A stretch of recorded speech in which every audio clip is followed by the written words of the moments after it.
W tym materiale omówimy sobie zmiany w portfelu Psi Zaprzęg, portfelu dywidendowym, który prowadzę od 2 lat. Drogi słuchaczu i słuchaczko, jesteś na kanale związanym z inwestycjami. Z tej strony Shaolin. Zapraszam. Zaczynamy.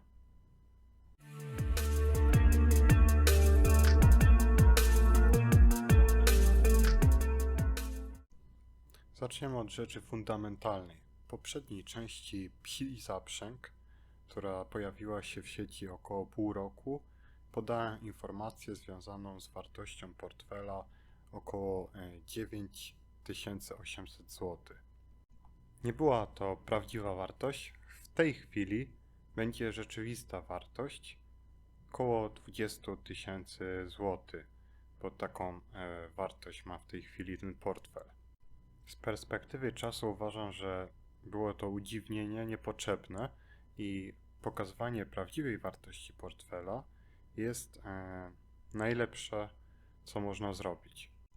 Są dwie przyczyny związane z tym. Pierwsza, jeżeli ktoś będzie chciał uczyć się na takim portfelu, będzie można prześledzić wszystkie sukcesy oraz porażki inwestora, w tym wypadku moje, czyli Shaolin.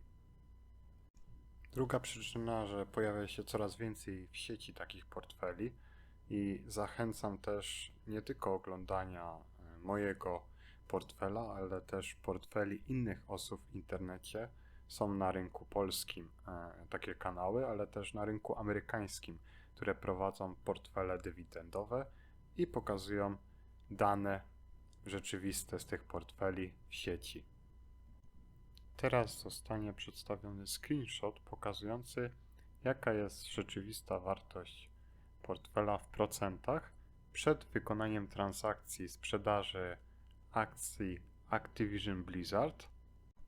Następnie omówimy, dlaczego zostały sprzedane nie wszystkie, ale część akcji Activision Blizzard i co zostało kupione za tą gotówkę.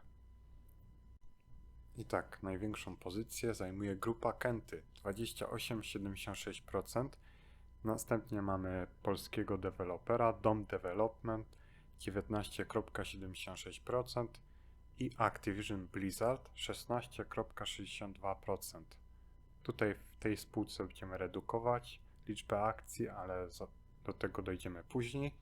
Następnie Rio Tinto, 12,73%. Tutaj możemy się zatrzymać ze względu na to, że algorytm, który stosujemy, twierdzi, że tej spółki powinno znajdować się 15% w portfelu i na koniec pokażemy, co się stało z portfelem po różnych operacjach. Następnie mamy CD Projekt 10,44%, Verizon, amerykańska spółka telekomunikacyjna, tu mamy 8,57% i Colgate 3,13%. Zaczynając od góry, w portfelu znajduje się 1178 zł w gotówce, a cały portfel jest warty 20 425 zł, z czego na plusie jest 344 zł, a same akcje są warte 19 209 zł i 48 groszy. I jeżeli popatrzymy na portfel, no to grupa Kenty dała w sumie najbardziej zarobić, bo 33%. Oczywiście nie sprzedajemy tych spółek, cały czas trzymamy. Podobnie polski deweloper 25% i mamy też Activision Blizzard, który będzie sprzedawany. Tutaj jest 24%. Zauważycie, że w sumie tych wszystkich akcji jest 9 sztuk, ale 5 zostaje sprzedanych. Tam jest to bardzo fajnie przedstawione jako blokowane akcje 5. Jeszcze możemy omówić spółkę CD Projekt, gdzie najbardziej spadła. W tej chwili warte są akcje 154 zł, a średni zakup w ogóle tych akcji to było 244 zł 10 groszy. Oczywiście wierzę w przyszłości, że spółka CD Projekt stanie się spółką dywidendową. Mam nadzieję, że będzie to spółka dywidendowa z rosnącą dywidendą. Jeżeli tak się nie stanie, no to zysk w przyszłości, ta spółka, myślę, że będzie bardzo dobrze prosperowała, zostanie zainwestowany w inną spółkę dywidendową. Screenshoty pochodzą z domu maklerskiego mBanku.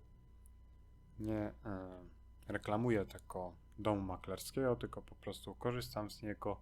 Uważam, że jeżeli chodzi o moją osobę, jest najbardziej odpowiedni. Dobrze, postanowiłem sprzedaż Activision Blizzard, ale nie całkowicie. Przeszło więcej niż 50%, bo z 9 akcji aż 5, 4 zostały. Ze względu na poczynania spółki, którą na pewno znacie, chodzi o spółkę Microsoft, która wykupiła Activision Blizzard. Oczywiście nie jest to takie proste, ale stopniowo Microsoft dostaje wszelkie zgody, by wykupić całkowicie Activision Blizzard, tak że stanie się pełnoprawnym właścicielem tej spółki, która zajmuje się różnymi franczyzami związanymi z grami komputerowymi. W późniejszym czasie takie zagranie może doprowadzić do delistingu, co nie jest przyjemne dla inwestorów. Delisting polega na tym, że spółka zostaje zdjęta z giełdy, w tym wypadku będzie to giełda Nasdaq. Często takie zdjęcie akcji z danej giełdy jest spowodowane tym, że są sprzedawane akcje po cenie, której my nie chcemy sprzedawać. Często jest to cena mocno nieatrakcyjna i niezgodna ze strategią inwestora. Oczywiście jest to zachowanie też wymuszone przez giełdę, która automatycznie sprzedaje te akcje. Wyobraźcie sobie, że te akcje, które są warte teraz $90 za sztukę, nagle spadną do $30 i musisz sprzedać te akcje po tak niskiej cenie. Oczywiście spadek akcji do tak niskich wartości nie jest końcem świata, tylko najgorsze w tym wszystkim jest to, że jest to wymuszone i często, jeżeli akcje zostają usuwane z giełdy, te ceny są bardzo niskie. Oczywiście nie jest to pewne, ale przewiduję, że może się tak w przyszłości zdarzyć, dlatego zabezpieczyłem się w taki sposób, że część akcji, oczywiście tutaj jest zysk, no bo przeszło 20%, zostaje sprzedanych i za to zostaną kupione inne akcje. Activision Blizzard uważam za bardzo dobrą spółkę, szczególnie, że rosnąca dywidenda jest to około 10% cały czas. Dywidend growth 5-letnie wynosi około 10%, ale dywidend yield, czyli dywidenda w skali roku, wychodzi około 0,5%, więc to jest bardzo niska wartość. Zaraz przejdziemy, jak portfel zmienił się po sprzedaży tych 5 akcji Activision Blizzard i co konkretnie zostało zakupione do tego portfela i dlaczego. I tutaj mamy screenshot już po sprzedaży tych 5 akcji. Wartość wyszła 1800 zł, za co kupiliśmy jedną akcję spółki Home Depot $319,31 oraz zgodnie z algorytmem dwie akcje Rio Tinto za cenę 53,21 funtów. Jeżeli chodzi o Rio Tinto, to tam w portfelu wartość tej spółki wynosiła 12,71%, a my chcieliśmy, żeby to było 15%. Obecnie w portfelu jest 1203 zł. Cały portfel jest warty przeszło 20 000 zł, a teraz mamy stratę minus 489 zł. Przypominam, że portfel jest zasilany dywidendami.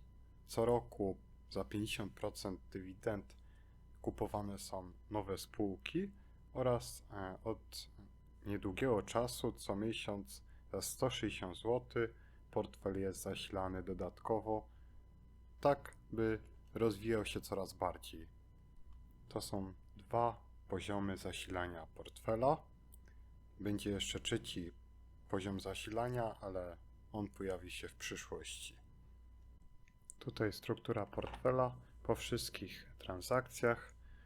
W tym wypadku mamy Rio Tinto uprawnione 15% według algorytmu 15,22% i nowa spółka Home Depot 6,57%.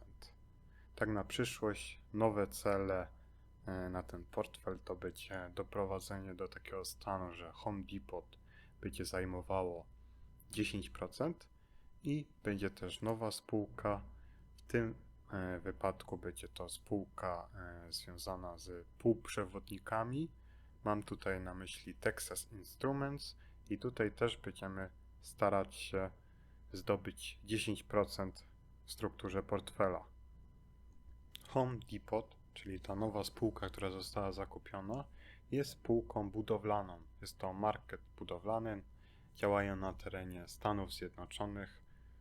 W Polsce takim odpowiednikiem może być OBI, a na przykład w Niemczech Globus.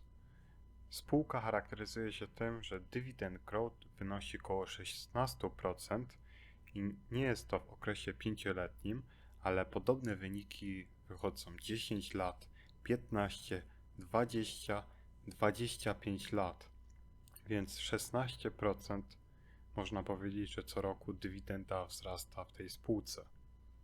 To jest pierwsza przyczyna, a druga przyczyna jest taka, że dividend yield w przypadku Activision Blizzard wynosiło 0,5%, a tu mamy przeszło 2,5%, co wynosi około $8 za akcję co roku. Więc mamy tutaj spółkę, która nie jest solidna, ale super solidna. Samo Activision Blizzard do portfela wcześniej dostarczało około 13 zł dywidendy co roku.